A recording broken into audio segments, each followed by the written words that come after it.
Good day, everyone. This is Teacher Ruby, and welcome to my YouTube channel. Today, we will learn about hypothesis testing. What is hypothesis testing? It is a statistical method applied in making decisions using experimental data. It is also testing an assumption that we make about a problem. Before we test the hypothesis, we need to identify first our level of significance, in which we accept or reject the null hypothesis. Remember that in accepting or rejecting a hypothesis, we cannot be 100% accurate. The level of significance, alpha, is also the probability of making the wrong decision when the null hypothesis is true. Did you know that the most common levels of significance used are 1%, 5%, or 10%? Why?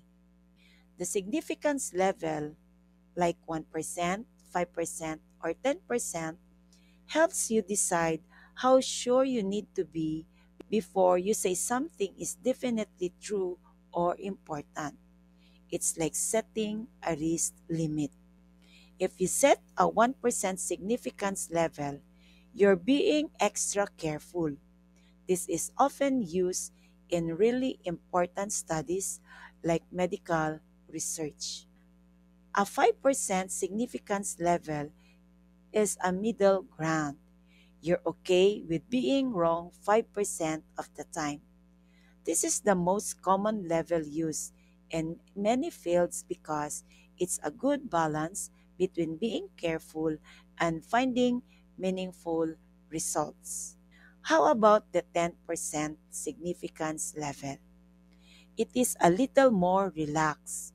You're okay with being wrong 10% of the time. This is often used in early or exploratory research, where finding something interesting is more important than being super strict about the risk of making an error. Let us take this situation of Juan. Juan uses 5% level of significance in proving that there is no significant change in the average number of enrollees in the 5 sections for the last 3 years. It means that the chance that the null hypothesis H sub O would be rejected when it is true is 5%. The graph here is a normal curve, and this shaded region includes the level of significance, which indicates that this is within the rejection region. There are two types of hypotheses: one-tailed test and two-tailed test. One-tailed test is used when the alternative hypothesis assumes a less than or greater than value. Take note of this symbol, less than or greater than. While the two-tailed test is used when the alternative hypothesis assumes not equal value. Again, take note of the not equal sign here. This graph represents the one-tailed test. This is the right one-tailed test, this one, and the left one-tailed test.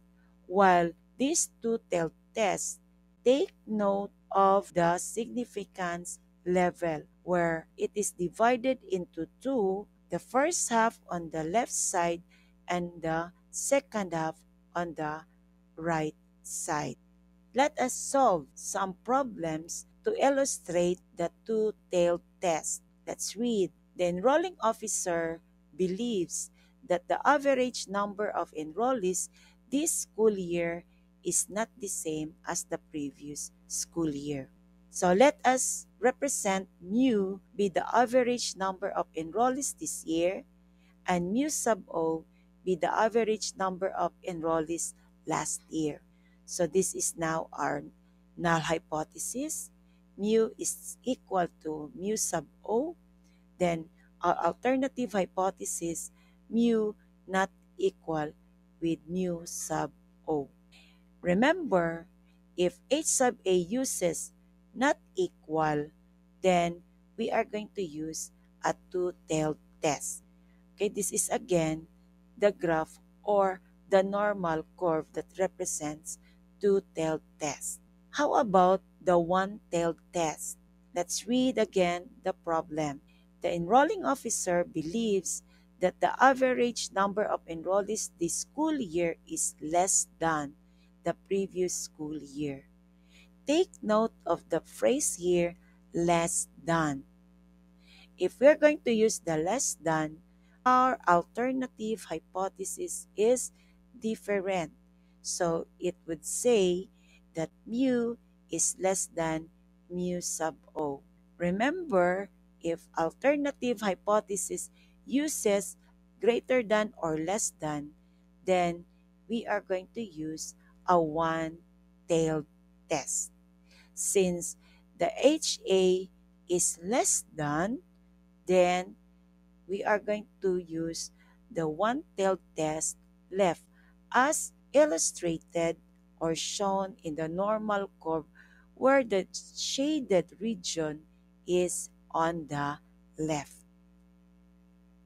For this example number 3, the enrolling officer believes that the average number of enrollees this school year is greater than the previous school year. Look at the phrase greater than. This is indicated in the alternative hypothesis mu is greater than mu sub O. Since the alternative hypothesis uses greater than, then our one-tailed test is on the right.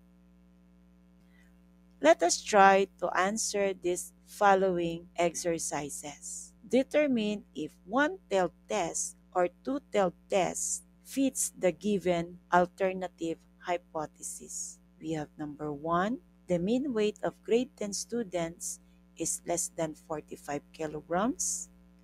Number 2, the standard deviation of their weight is not equal to 5 kilograms.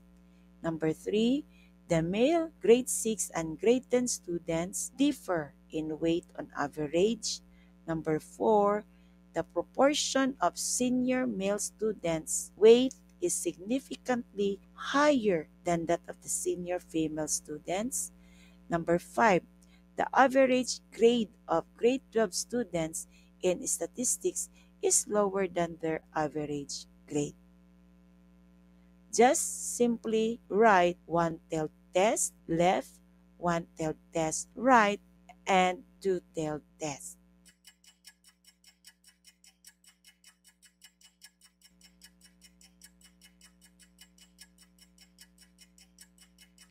Are you done? Let's check if your answers are correct. For number 1, it is a one-tailed test left. Why? Because of the phrase here, less than.